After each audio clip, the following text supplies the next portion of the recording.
So I just finished watching the latest episode of Rick and Morty, and it was our replacement for Interdimensional Cable, which I did not really have a problem with because in a way this served the same purpose. Quick recap though, basically Rick and Morty are on their adventure and they are running away with a truth turtle from some Chris Angel looking guy. Rick gives the warning on not to look into his eyes, but he does and gets traumatized. Doing so, Morty drops the turtle, and when arriving home, Morty can't get the memories out, so Rick suggests to erase some memories in his mind. We get into Rick's underground chamber and reveals a room full of Morty's memories. There are various memory holders such as blue, memories based on Morty's mistakes, purple, memories based on his family's mistakes, and red, memories based on Rick's mistake. Although I think I did see some yellow holders, which questions me what those are. After being introduced to some previous stories, Morty catches on that Rick has some memories he wants Morty to forget, like how he used the granite instead of granted, which is one of my favorite scenes in the episode because a man so smart like Rick misuses a word. It's just ironic. Morty sees what's going on and the two go into a fight. Rick pulls out the Men in Black style flash and flashes both his memories and Morty's. Both are confused in the situation and they try to solve what just happened. Morty puts in some memory compartments and begins going through some memories.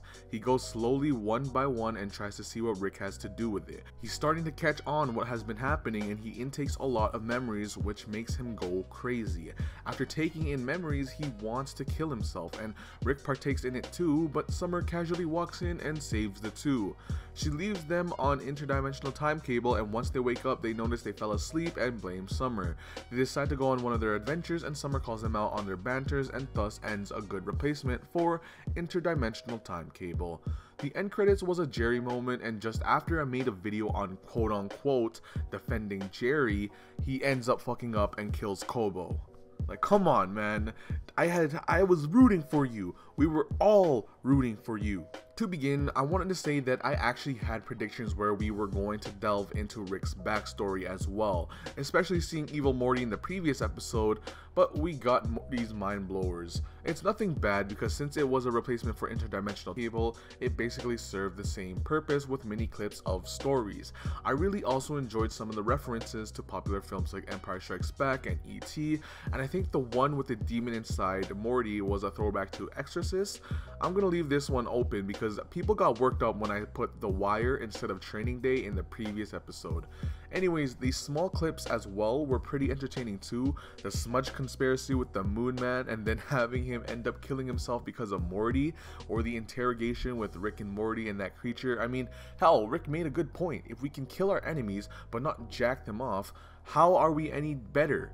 I was laughing way too hard at that scene because anyone knows I have a bad habit on making jacking off jokes. The episode though was definitely pretty good. I had no problems with it and was entertained throughout. Yeah, it wasn't action packed, story motivated, or anything like the other episodes, but this was basically Interdimensional Cable. It wasn't supposed to be like that. That's my opinion on it though. You're free to have your own, although I think I wouldn't rank this with Rick Lantis Mix Up or Rick Shank Redemption, but somewhere near the middle. Now I do have some key things I want to point out in this episode. First off, the Meeseeks in that menagerie in one of Morty's memories. Shout out to David King Boo on Twitter for finding this, but basically what I liked about this was the details on the Meeseeks showing a lot of stress, because just like season 1 episode 5 recalls, existence is pain. So to the next point, the memory where Morty was listening to animals speak was pretty funny.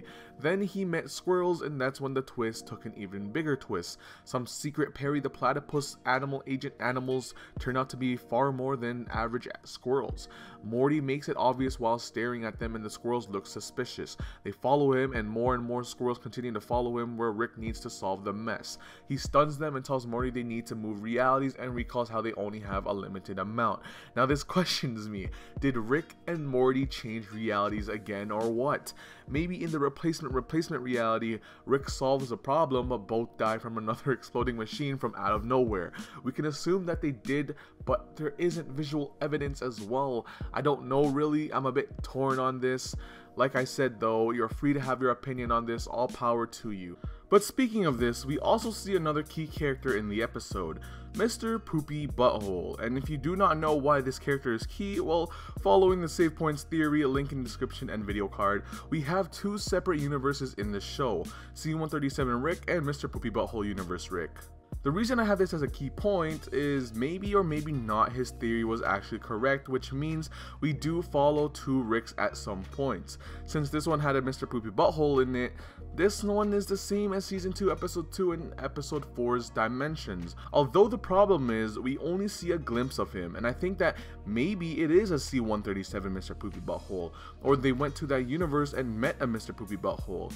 I can't really have a final say on this either because there were callbacks to episodes like Rick Potion number 9 and Autoerotic Assimilation, but I can also say that that universe is similar to C-137 but just has Mr. Poopy Butthole in it. I don't know, man, I can't make up the decision and I'm actually pretty torn about this one. I think I may have missed some other key points, so if you do have one you want me to cover, the comment section is your platform. A little more now on some predictions for the next episode, which is titled The ABCs of Beth, and according to the synopsis, we are getting a throwback to Beth's childhood and Jerry is gonna go score a lady. So this episode will probably be plot A with Beth and Rick trying to go through her child and see what's happening with her.